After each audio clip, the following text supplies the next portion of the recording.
Hello everybody, this is part 3 in our step-parent podcast, and we really are going to pick up from where we left off in step-parent part 1.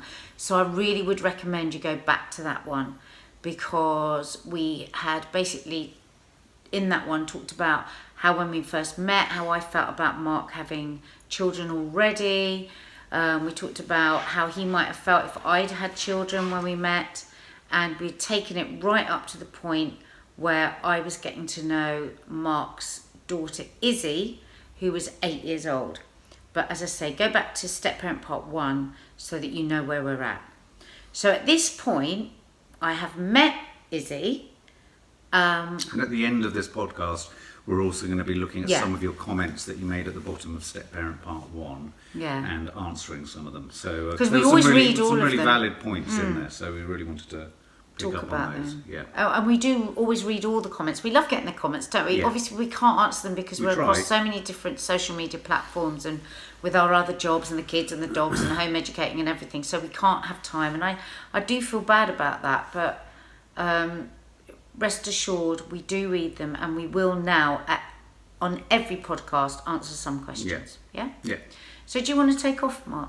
Well, just to recap, we were kind of at the point where me and Nadia had met, and because things happened so quickly, we were only sort of 3 or 4 months into our relationship, at which point Izzy met you. And we had kind of started to talk about Izzy, but we hadn't really started to talk about Fleur. And of course, the difference there was that when I met Nadia, Izzy was about 8 and Fleur was about 3. The conditions, the circumstances of my relationship with the parents of Izzy and Fleur were considerably different at the time. The mothers. So my relationship with Izzy's mum, I would think it was fair to say and uncontentious to say, had sort of completely broken down. Whereas my relationship with Fleur's mum was far more agreeable, insofar as we talked and we could see Fleur together. We used to always sit and have lunch and glasses of wine. Yeah, so I remember those first instances of you meeting Fleur were us and Fleur's mum all meeting at restaurants for lunch, and and that felt like a very preferable sort of slow dissolve into Fleur coming to terms with me having you, and you getting to know Fleur. And I suppose I'd say as a line of advice is, if you can avoid the circumstances where there's absolutely no ability to sort of settle your children into meeting your new partner, without a parent there, it's much more preferable if you can do it with the mother of the child. I mean, it was much more preferable because you knew that they also had the support network of mum. As well as obviously the support of me in the situation, and that meant you could kind of come at it sort of more objectively. But I'm saying that, I don't know how it was for you. Just sitting here thinking about it, I think it was really incredible of Fleur's mum to meet with us, and because at the time I really wasn't aware what a 3-year-old actually meant, because I hadn't had a baby by then. But when I think back to now, and when Maddie or Kiki were 3, oh my God, to have to meet somebody else and be with them and be around, because obviously you two weren't together when we met, but still it must have been really hard for her, and I really admire her for doing that, and it was really important, I think, and we had some really nice times, and I hope Fleur remembers that. I don't know if she does, we'll have to ask her, but that was really nice. And then getting to know Fleur was an odd thing because she was so much younger. So we weren't having her overnight, were we? No. She would just come for an afternoon, and she was such a funny little girl, wasn't she? She just used to talk like that all the time. I don't want a present, can I have chocolate? And it used to be awful because she would always come straight in and ask me for chocolate. Yeah. And I felt awful because I didn't want to be that kind of stepmom that just gives you loads of chocolate to win you around. And I didn't know what her mum's sort of rules and regulations were on food, but there was this unbelievably cute child just saying, "Can you give me chocolate?" chocolate, and so I just used to give it to her. Well, that's Sorry. Good. Yeah. I mean, the backstory to Fleur and Izzy, because they were both from separate mothers, was that I'd spent a great amount of time trying to facilitate contact and time between them both prior to us meeting. So there would be many weekends where access would be with both of them. I mean, it was heinously complicated, but again, going back to Step Parent Part 1 podcast, it was really important to me that I wanted Izzy to feel like she had a sister, even though she didn't live with her, and I wanted Fleur to know she had an older sister. So, I was trying to achieve kind of the impossible as an absent dad to both kids. So then when we met and we were together, the opportunity began to arise that there was going to be a shared space, a shared consistent space, emotionally as well as physically, where they could both come. And I hoped at the time, as we moved into our relationship, I thought, well, this will be a chance for them to develop their sisterly relationship. And this was before even the concept of us having Maddie, although Maddie was very, very quickly on the horizon. Because when we got married, you were pregnant. It's funny, all through my life, I would say something that has been sometimes a very negative thing in my character, I think has been very positive by the luck of gods in my step parenting. In that when I met these girls, as with so much else in my life, I didn't really think beyond the moment. I'm a very in the moment person. So because I wasn't thinking about, oh my God, what will this be like in a year, and what will the complications be, and how will they grow up, and how will it affect my children? I was just always just in that moment. I didn't think too far ahead, which is, I should think in some ways they've suffered, as all our children have suffered with that, in that I'm not a great planner, I'm not very organised, I'm not really, God, what's the word? I'm not a forward planner, and I'm not a forward thinker, am I? No. I really am always just... You're never 6 months ahead. I'm just in the day. And I do think by default that actually worked really well, because I think if I'd really thought about the enormity of it all, I might have felt quite overwhelmed with it. But I was just like, oh, aren't these children delightful? Oh, they can come over and they can play. But maybe I was a bit simple. Oh, it'd be really nice with my nephews who live next door, and it's just an extended family, and we'll just see how it goes, and it'll probably all be fine. But it was incredibly taxing at the same time. It was really, really, really hard. And how? Because we were in a new relationship. Yeah.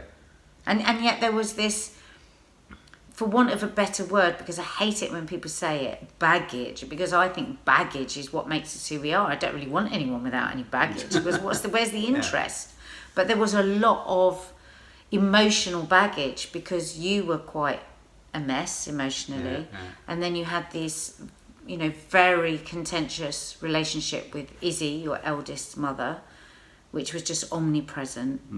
And yet there I was merrily going, oh well, today it's all right. But I suppose we're underplaying. It's that funny thing, isn't it? When you look back, you look at all of the positive moments and all the positive experiences. But it was quite intense. Don't get me wrong.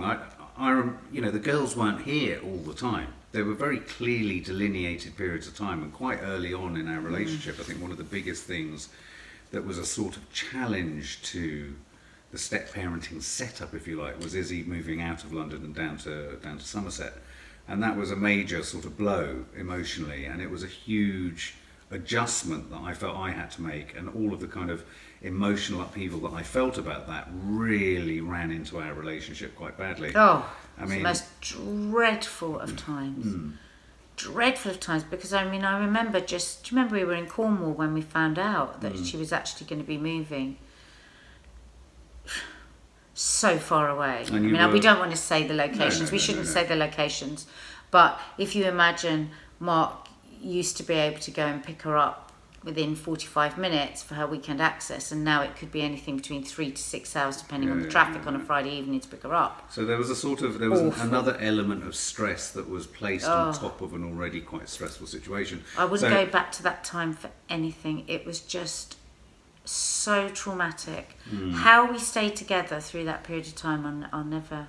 But then if you think back to what we were going through, you were having Maddie. We had Maddie prior to Izzy moving.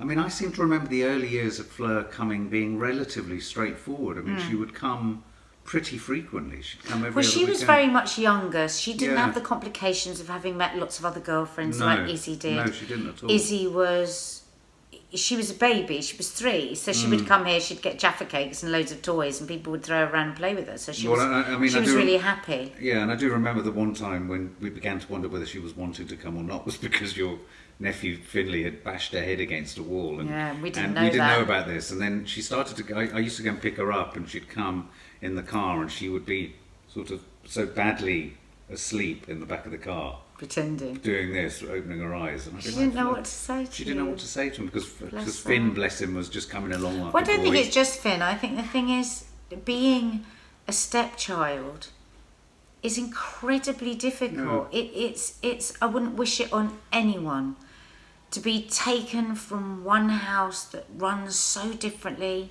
to the house you're going to. You have to fit in with all these people. You know, and this was a chaotic hippie house where the place was a mess, and both the children, I gather, I mean, we don't know because we've never been into their homes, lived in a very sort of organised, immaculate house where you'd almost hear the clock ticking, and we just didn't have that sort of house. It must have been so hard for them to adjust. I mean, they would arrive within 5 minutes, they didn't know where any of their stuff was. Well, they used to say it's quite nice, we just hurl our bag around and not really care about it. But I mean, I do think that is a stress on a blended family, is how the rhythm of 2 different households, the rhythm of each house bleeds into the other house. So you get these transitions where I remember Izzy saying, and Fleur saying when she was a bit older, that they almost used to have to take a huge deep breath before they came to us. And then when they went back. Before they went back. So it's almost see like their little shoulders as they would go up to the step to go back into their homes. See their little shoulders tighten, because of course there was going to be that moment on the doorstep when you and the mother would have that moment of prickle. And I'd be sitting in the car and I'd watch it, and I'd want to always get out and bang both your heads together and go, for God's sake, can't you just pretend to like each other for 3 minutes so this child can get over the doorstep? Throw your arms around each other, give a big kiss, say, wow, thank you, oh, and have you had a great afternoon? And it was just always, all the crossovers were so cold, and I just used to feel, I used to feel so sorry for everyone, the mother, you, the child, because these aren't bad people with bad intentions, but everyone's just got so caught up with their side of the story, and there's this little child in the middle that's got to cross back and forth over this great big ocean almost. So, I mean, at that time when it was becoming choppier, because then things sort of became a little bit more aggravated between me and Fleur's mum, I won't go into the details of that, but it just became a bit more sort of things broke down. Yeah, they broke down over for whatever reason. We won't talk about the reason. And at that point, I mean, I remember feeling very much like, oh my God, I'm fighting a losing battle with keeping both these kids in a positive frame of mind towards me and towards us at home. I mean, what was that like for you? Were you feeling? Oh, totally horrendous. It was always horrendous. It was always exhausting, exasperating. I would walk around with just like churning in my guts. So would you dread them coming? No, never. I would dread. Fear. I would dread. No, what I did used to dread, and I got that sorted out with you, was this awful thing from Sunday morning. You would start saying to me, "Oh God, I can't believe she's got to go back. I can't believe she's going to go back," and you would hide that from her. But by about 2 or 3 o'clock, you and she would start sharing that back and forth with each other. And there was just this terrible sadness. So Sundays were always just so downbeat. And then you would have this incredible long journey to take her back. And the poor child would be sick in the car and all of this. She didn't want to go. Who are you talking about? Izzy. Right. With the long journey and everything. She didn't want to go. And because usually there'd be a game going on with all the other kids. Because I live next door to my sister, and my nephews would be there, and there'd usually be some great big game going on in the garden, and poor old Izzy would have to get up at like 3, 4 o'clock, and you'd have to start the journey back, didn't you? Very, horrid. Flat times. I mean, and I do remember it being hugely difficult, which again, there's another podcast where Izzy asks us some uncomfortable questions. Yeah. And I think there's going to be a follow-up to that, and obviously we give Fleur the opportunity to ask us anything if she ever wanted to. But so the difficult time was going on, But they were amazing time. I mean, every Yeah. weekend they came. I mean, Izzy will say to us, her memories are really, really happy, and I feel that's brilliant. You know, she had this extended family. It was a chaotic house. There was lots of laughter and fun and singing and joking and mucking about and dancing and staying up till 2 o'clock in the morning. We had a great time, but it was I was carrying a lot of what was going on underneath in my gut, churning the whole time. But then, of course, so in a weird way, it was a sort of constant ebb and flow of that until really Izzy became a teenager, wasn't it? And then when early teenage years kicked in with Izzy, and then subsequently with Fleur, it was very challenging. I'd have thought as a blended family, because suddenly, Well, every holiday was all, and I think we spoke about this in the podcast with Izzy.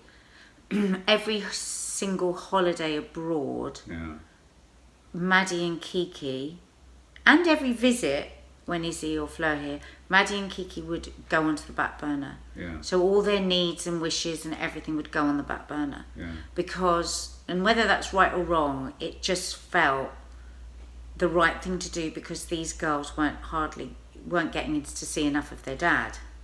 So, but I do wonder if one day in the future Maddie and Kiki will come to us and say, we used to hate that. Well, okay, I was kind of jumping forward in age with Izzy and Fleur, but I mean, one of the things that a few people have asked about, what was it like for Maddie principally? Because Maddie was there for those early years, obviously for 4 or 5 years before Kiki came.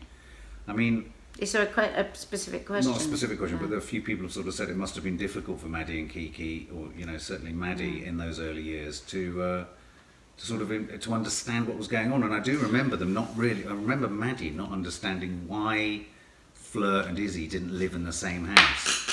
Oh, I sorry, remember- that's the dog. Yeah, she's a keen writer. And Well, I remember, do you know what I remember vividly feeling when Maddie asked that question? I felt all the shame that we talked about in the last podcast about them both having different mums. I thought, how do I explain this to her without her worrying quite quickly? That her Why mum's. won't I be the same thing? Yeah. I mean, and I've Who's always gonna be the worried next about that. mum? Who's going to be the next mum? If it, she could see that I adored Izzy, she could see that I adored Fleur. We'll have to ask her if she ever felt that. Yeah, but maybe Do that's. you know what? Maybe we should ask her all these questions. But maybe that would have led to a level of anxiety that we've never really fully understood. But Maddie's whole personality, she's always been a really empathetic person. She never once complained the whole of her childhood about them taking over when they were here and them being very much the centre of attention. And I mean, maybe that was because she was quite fussed over and stuff, and maybe it was quite nice to just be able to step in the back and not have a into lot of the background. attention. Yeah, maybe. But, I do remember some of those early holidays, because the first holidays, for anyone else out there who's watching with stepchildren, holidays are a very difficult time, potentially, because, of course, you've got all of the contentiousness around when you're seeing them. You've also got the contrast of holidays, which is felt very keenly by the child and also by the other parent, by the mum. The stepchild can family. feel guilty if they're going on a good Absolutely. holiday. And That there broke were- my heart when I saw that in their eyes sometimes. Yeah, sometimes there would be many, and then there would be that odd situation where we would be buying presents for them to give to their extended family on their other side, and so you've got, we would as best as we could facilitate that as calmly That used to as feel possible. odd sometimes, because I wanted us to be really generous and never say a bad word, whether about the other side of the family. So we would make a conscious effort, wouldn't we? And we'd go into the shops and we'd buy, this is a present for your mum, present for your granddad, present for this, present for that, present for each member of the family. And I hope they felt good about that, because obviously it was complicated for us because there was no relationship with the other side of the family. We didn't know anything about them. They wouldn't engage with us. And so, I don't know. I'd love to ask Izzy and Fleur how they feel about that, because we don't know, do we? And I think that's another very hard part of bringing children up, which is for understandable reasons. There would be a great degree of privacy that both their mums wanted about their lives at home. Not that we wanted to be interested in, but in the natural chit chat of knowing each other and relating to each other, you would share in what was going on in your lives. It's totally insane to have a child that comes and lives with you for a period of time and know nothing about their life. But there would be times like that, and so it would be quite heartbreaking where I didn't have a sense, or we didn't have a sense of how their days went or what their rooms looked like, and we could never visit. The idea that I'd never been into her room, in the house that she lived in all of her childhood, and so. But I mean, you were an incredibly empathetic stepmother. You understood that. You didn't come from a position of, well, actually, we've got. I mean, I could see how some stepmoms could be very sort of proprietorial about, well, you've got it here. I'm providing it for you. Therefore, don't miss it so much. But for me, it's just. Each child is so different and unique. It's not about one replaces another. You've got that. Whenever I have a positive experience with the girls, our girls, Maddie and Kiki, I'm thinking about the experience I didn't have with Izzy or Fleur. And sometimes, obviously, they were the same experiences that you have. But, I mean, a small one, for example, was we never had Izzy for Christmas until she was 21.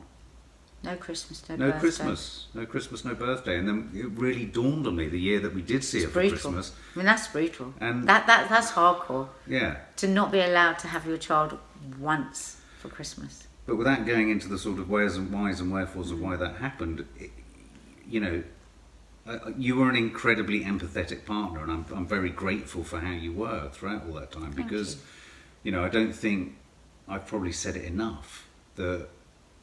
So much of what we went through with the girls, and obviously what I was going through with their mothers, it would have broken many, many, many couples.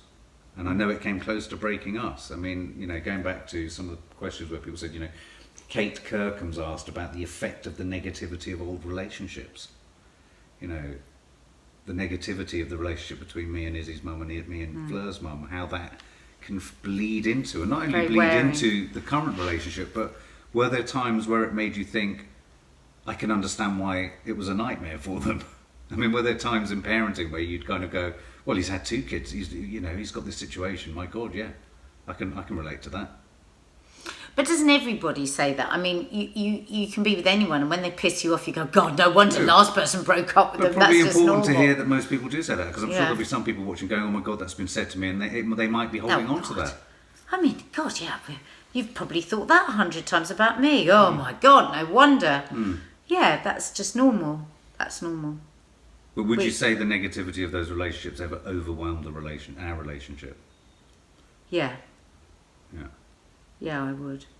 But I could see, and I'm picking my way carefully here, I wasn't going to have that happen.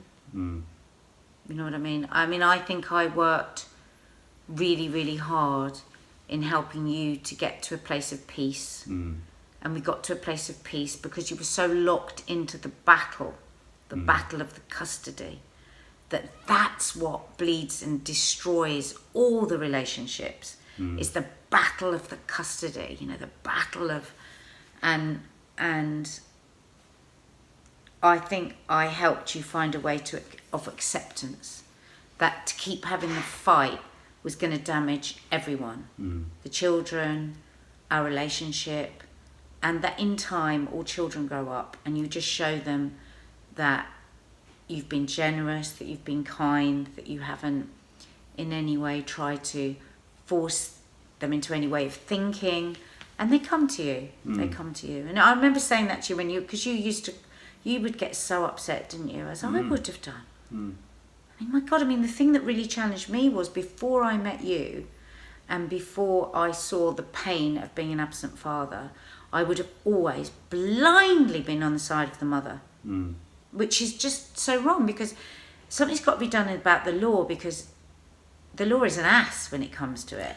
So many men seem to be guilty until proven innocent in all sort of custody situations. I think there's a social assumption that men can't feel as strong a paternal instinct as women feel a maternal instinct, and I think that there are many circumstances where you can always point to evidence where that is the case, but people rarely seem to want to point to or look at the instances where it's not the case, and actually the paternal instinct is as strong as the maternal. And I saw that. I saw your heart broken every single day because of the distance from your children, in exactly the same way as I would have felt it if my child had been taken from me, or had been, not taken because she wasn't taken, but if I were estranged from my child.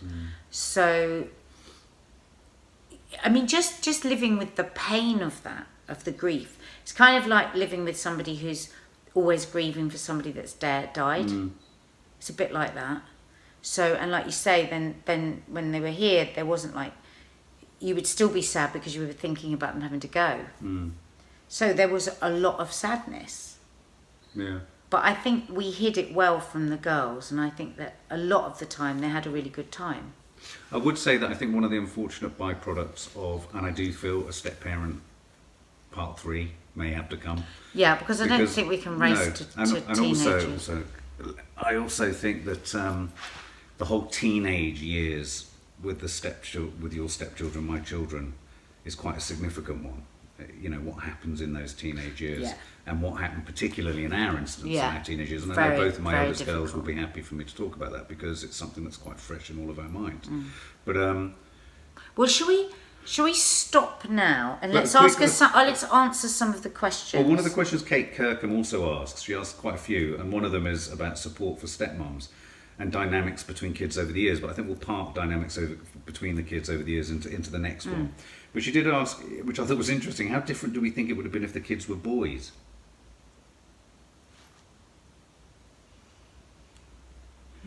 It's a tricky one, isn't it? But I suppose one can't entertain it because we haven't got. I mean, it's very odd. Well, the thing is, we've just we just haven't been surrounded. I think obviously we couldn't know because there would be different characters, but I would hope that I would have done the same thing, which is to befriend them, not to try and be their mother, to try and always see from their POV, get myself literally down on their knees, looking up at all these people, all these grown-ups, blah, blah, blah, making decisions, having arguments, da, da, da, and try and see it through their eyes and feel their bewilderment. And I think that's the same whether it's a boy or a girl. It's a really interesting question, because as I'm sitting here thinking about it, I think I might have been able to help a lot more with a boy in a weird way, directly. Because maybe the mums would have wanted you to do more boy stuff. Well, maybe, but also I think having been a boy from a broken home, not knowing, you know, who my father was and seeing countless relationships pass by, I mean, obviously I can impart that to my daughters because I don't distinguish in huge gender terms. But I think a boy, it would have been interesting to have seen how I would have really turned to the specifics of my childhood, how I turned to sport as a child, the games I played, the things I was into. The whole time. Yeah, but I mean, you know, it would have been interesting. Whether they might have felt more supported by me, I don't know. It's a good question, though. It is a good question. Let's hope we live long enough to be grandparents. And have a grandson. Yasmin Asghari was inferring in her comment, who found it the toughest out of all of us, do you think? Do you think the kids found it tough, or do you think we found it tough? Oh, that's very difficult. I think always the child. Always hardest for the child. I would say that the anxiety of Izzy was sown in those years of moving between two different households. I'm not speaking in the same way for Fleur, because I'm not necessarily certain that Fleur feels the same in that sense. But I know Fleur certainly felt the difficulty of that, crossing the threshold of two very different homes. And why it's harder for the child, even though it was very, very tough for all adults concerned, is everyone else is making decisions about them without, and they are always living with the fear that if they say the wrong thing, then they can upset all the grown-ups, because the grown-ups look upset a lot. So, yeah, let's just always try and remember as step-parents that however hard it is for us, however much sometimes we want to scream, shout, go crazy, it's always more complicated for them. Do you wish you'd had other stepmoms around you to chat about it with, or have support from? Could you have done with the support network? Do you think there should be a 12-step program for step parents? I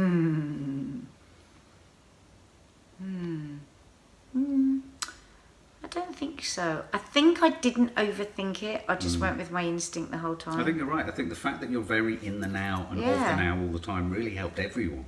Yeah, I do actually. I've only thought about that today. I mean, this is why these podcasts are so useful for us, because it makes us think exactly about where we're at. So now I'm going to have to go away and I'm going to have to repair her iCloud, her iTunes and her iLibrary. We didn't explain at the beginning what happened. Oh, she dropped her phone and it had to be and it took us ages to get set up to do this. Anyway. So please keep your comments coming. Yeah, we do please read them all. It's funny, I found that quite tiring. It's quite very emotional, isn't it? I feel really tired I'm now. going to say something really, sort of, I don't want it to be taken the wrong way, but if I go all the way back to what happened in the past with the girls, I get really nervous reviewing it, because I am reviewing it with sobriety, I'm reviewing it with clarity, and I'm reviewing it knowing Izzy and Fleur as they are now, and Maddie and Kiki as they are now. And as I start to examine with a microscope what was going on then, I go like that, and I sort of think, oh my God, how many mistakes did I make? How many ways did I put pressure on them? How much did I not take into account? How much did I not consider? You know what? As much as any good parent. Because good parents, when they look back, look at all and wish for all the things they could have done better. Yeah. That's a good parent. All right. So, ditto. Hope so. High well, five. Let us know if we High should five. do another one.